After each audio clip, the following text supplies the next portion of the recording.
Okay, go ahead.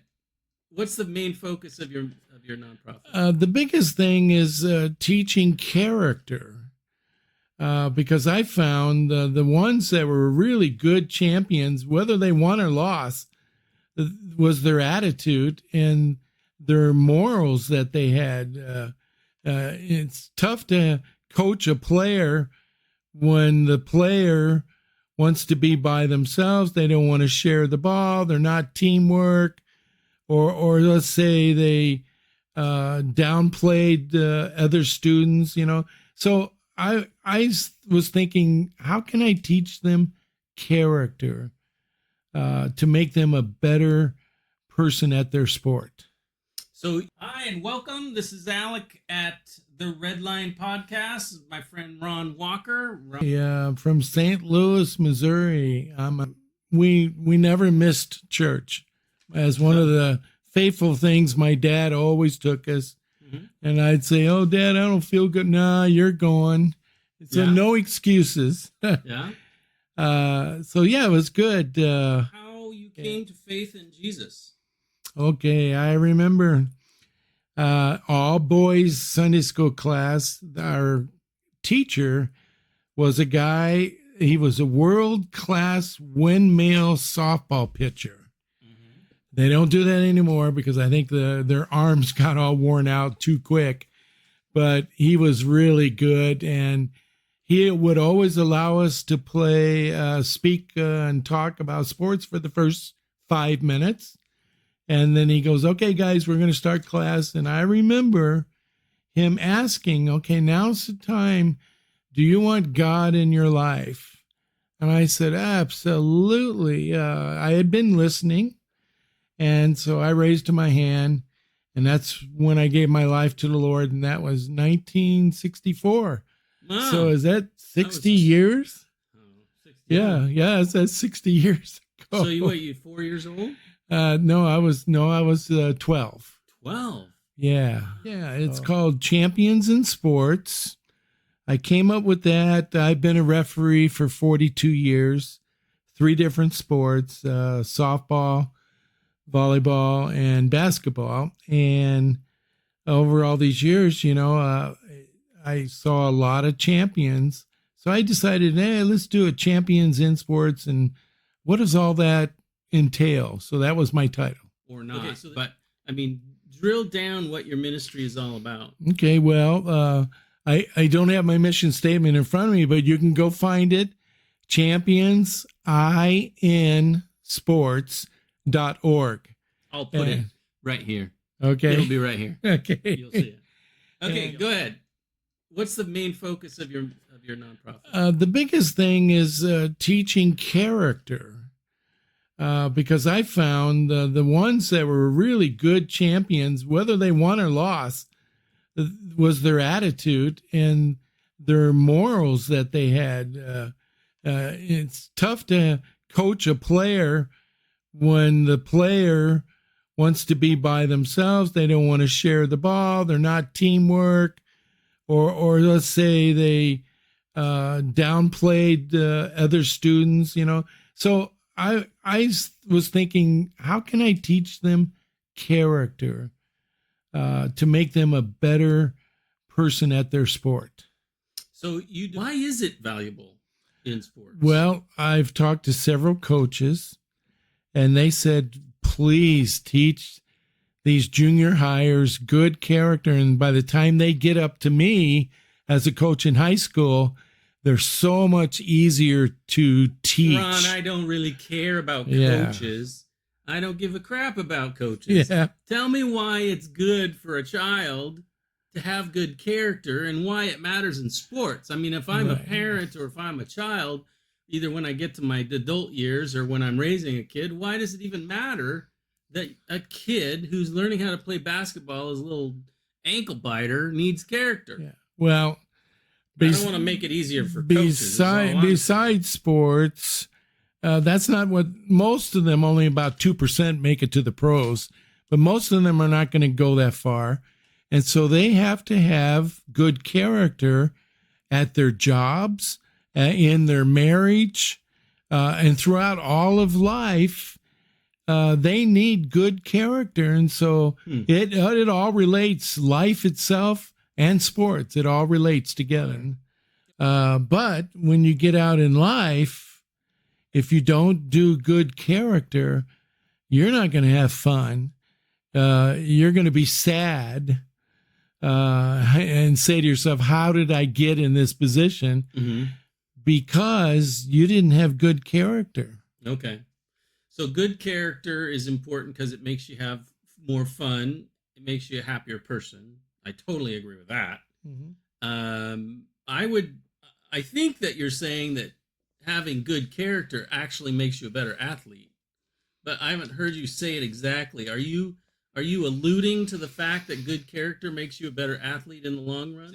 The statistics that came out, and they took those students and they checked their grades. Okay. They checked their teachers at the school. The teachers say those that are participating in sports are more disciplined than those that have not participated in sport. Not everybody, but they do have a good discipline, because when you do the workouts, and I remember I added it up over the 4 years of swim team and water polo, I ended up swimming at 28 miles around that figure. That was hard.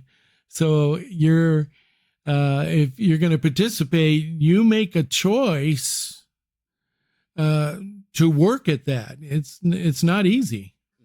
If you're a parent out there and you're thinking, why should I keep my kids in athletics? Yes. I mean, it's such a pain in the butt, and it takes up so much time, and it really takes away from family life. It really takes away from church and faith, and just so much. It's a lot. Yeah. And I think that the title of this should be, why should I keep my kids in sports? Yes, yeah. So I just want to keep going down that road for just a little longer. I obviously don't want to repeat ourselves, but what are the reasons that a parent would say, I want to keep my kids in sports? And in addition to the athletics, right? I mean, I love that I'm a good golfer. I love that I can throw a ball. I love that I could pick up a basketball right now and probably beat you.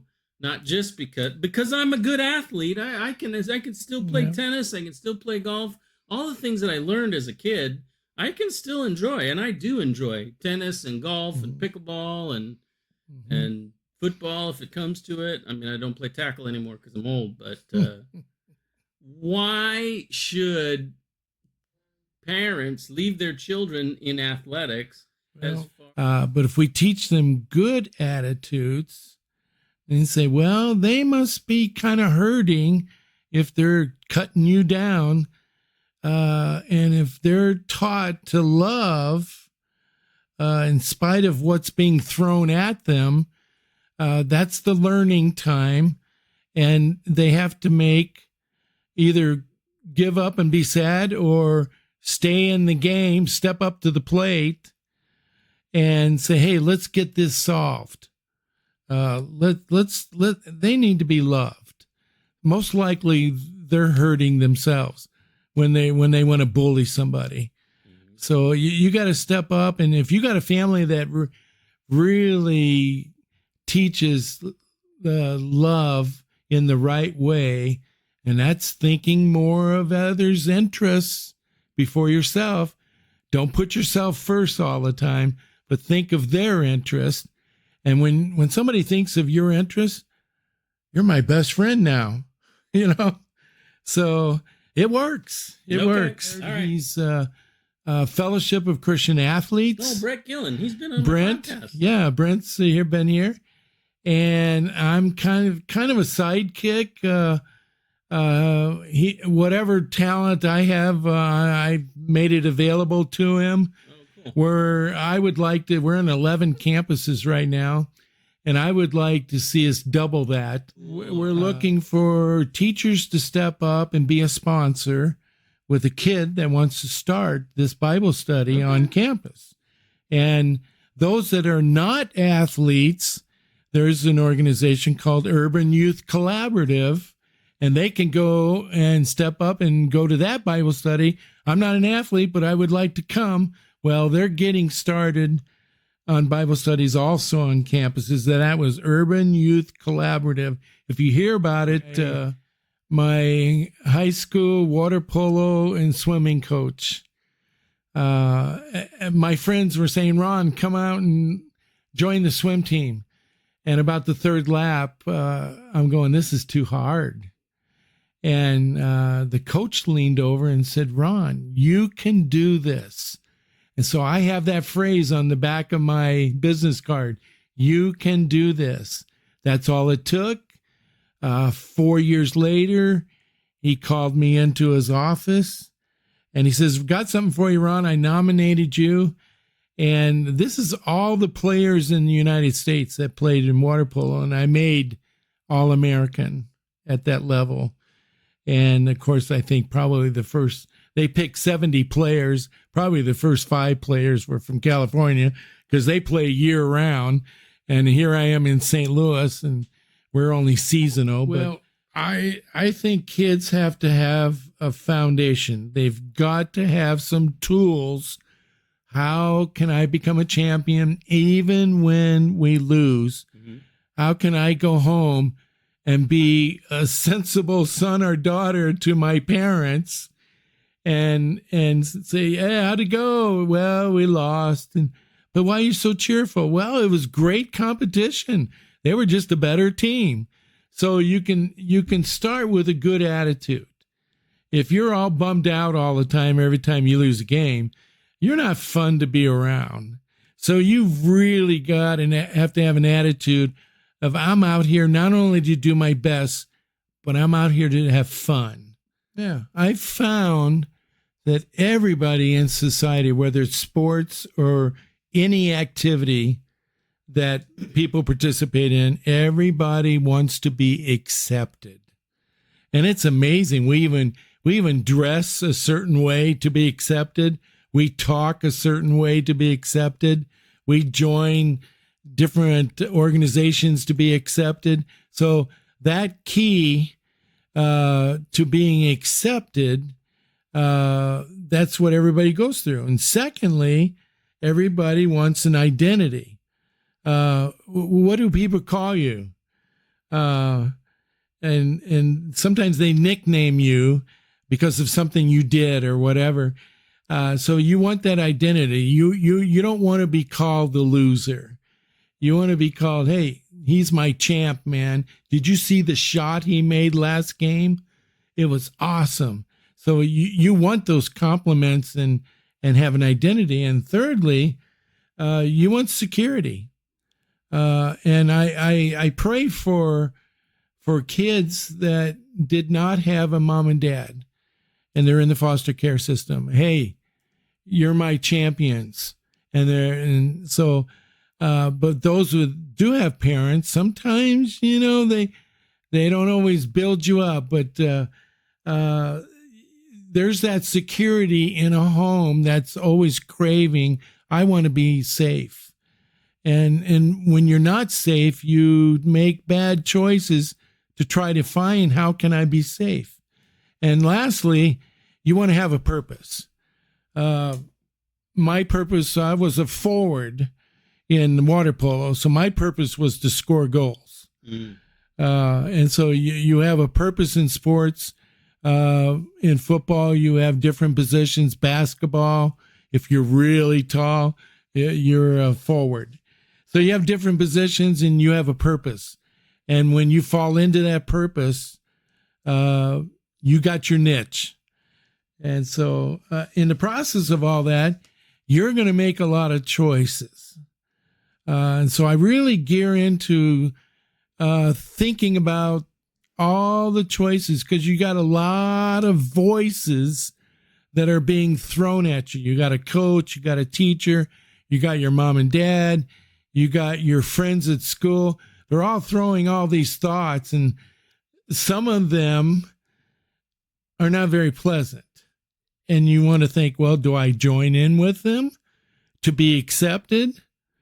Or do I stand back and say, well, I'm not going down that road because I've seen alcohol or drugs. I seen the destruction of that. I'm not going down that road. So you got to make some good choices in the process. Okay, as parents, you remember when you went through school, and you remember some of the struggles that you went through, and you wish you had somebody to talk to. And sports is a really good thing because the discipline in sports helps them be disciplined in all other areas. And it's a proven fact that they do get better grades. And they're kids that you can count on because they don't want to let the team down. And so they have a team concept that's really good. And they know they're part of the team. Okay. So that first list was all about what a person is longing for, identity and acceptedness, security, purpose, that sort of thing. You wanna be positive. They're in the midst of competition, and I'll never forget. I was ninth grade. I was so upset this guy fouled me in basketball, and I turned and said something to him, but I was mad.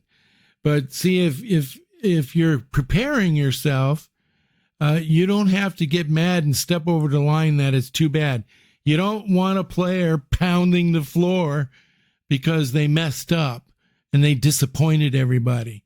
You want a coach that's saying, it's okay. We'll get the next one. And even no matter what you're going through, if you're not in sports, if you have a good attitude, bosses, they like you. They're going to keep you on the job because, hey, one of my better workers is I can count on them because they have a good attitude. Okay. So good attitude equals good result. Okay. Yes. So I agree with you. Okay. What else you got? Okay. So also we get, teaching them they got to be responsible for their choices. And the coaches, one good thing that they're building on, for an example, solid rock. You don't want to build your attitudes on sand because your house is not going to last on sand. It's just going to, when the storms come, they're going to, and so the coaches teach them good things. And that's when this happens on the court, how are you going to react? And this is the way our team reacts. If you react and throw a fit, you're going to be sitting on the bench because we don't do that on our team. Well, what I would like to do is first have the parents attend a student coaches meeting so the coach can explain to them, this is how I coach the team. And so that what he's really saying is, he hears you, and not from the audience, put my kid in, he hasn't got any playing time, and realizing he's not one of the better players, but he's still part of the team, and the coach is going to find a spot to put him in. So you have this meeting, so the parents know exactly how the coach coaches. That's a start. Then you have a coach with the players. You lay down the foundation. This is how we operate as a team. So it's the basics of life itself. When things happen in life, or it's pretty much the same when things happen in sports. Okay, well, my first one is to honor and respect parents and the coaches. That attitude of honoring them. So if you're guys and girls, if you're at home and you disrespect your parents, most likely you're going to disrespect your coach too. And most likely you're going to disrespect when a player on your team does something that you don't like. So this disrespect has to disappear. You have to start with a good respect. Secondly, like I said before, you build on a rock, not sand. So what kind of attitudes will help me build on a rock? Being honest, being positive, being good to your teammates. Hey, George, that was a great shot. And so you're positive. And so with those choices, sometimes there's things you cannot control. But the things you can control, be positive. You are responsible, like I said before, for all of your choices. You can't be blaming all kinds of things when you lose. And we tend to do that. We tend to blame. There's got to be a reason why we lost. And so most of the time, you don't need to go down that road. We know why you lost. The parents or the audience can tell you that. They got a good view from those seats. And you got to realize that you're going to put on your best efforts. You're not going to go out there and just halfway do it. You're gonna put your best efforts, and in the process, you got to take care of your body, eating right, sleeping right, mentally. Okay, where am I at mentally? I'm building up my classmates on the team. So your whole being is got to be going into, if you want to be a champion, your whole being is going in the right direction of being positive and having fun. It's huge. They did a Foot Locker did a 10,000 student survey, and the number one thing that kids dropped out of sports is because they were not having fun. So it's got to be fun in the midst of the competition. Okay. What really comes out of your mouth is really important. And also, if you're a good listener, coach, okay, would you guys just be quiet? I'm trying to teach you something, just listening to your coach. And then at the right time, ask questions. That's a good one. Ask questions, because sometimes we're confused, or I didn't understand how to do that play. And if you're silent, you're still confused. So ask questions. Let's see, what else is there? Oh, wow, there's about 25 things on the website that I've listed. And I would encourage you to go to that website. And you guys that are listening to this, you know what the good values are. You know what good character is. And if you don't know by now, perhaps I'm going to give you a challenge. Go to my website, championsinsports.org. And I want you to look up those 20 character qualities, and then you'll see exactly what I mean. Nice. All right. Any last words? Well, whose voices are you listening to? The good examples or the bad examples? So you got to make the correct choices, because on those choices, changes happen. And as a result of those changes, you're going to have to make commitments to them, or you're going to just back out and say, well, I'm not interested anymore. So you can make good commitments to some of the choices that you've made. Okay. All starts with the voices you're hearing. Yes. Good.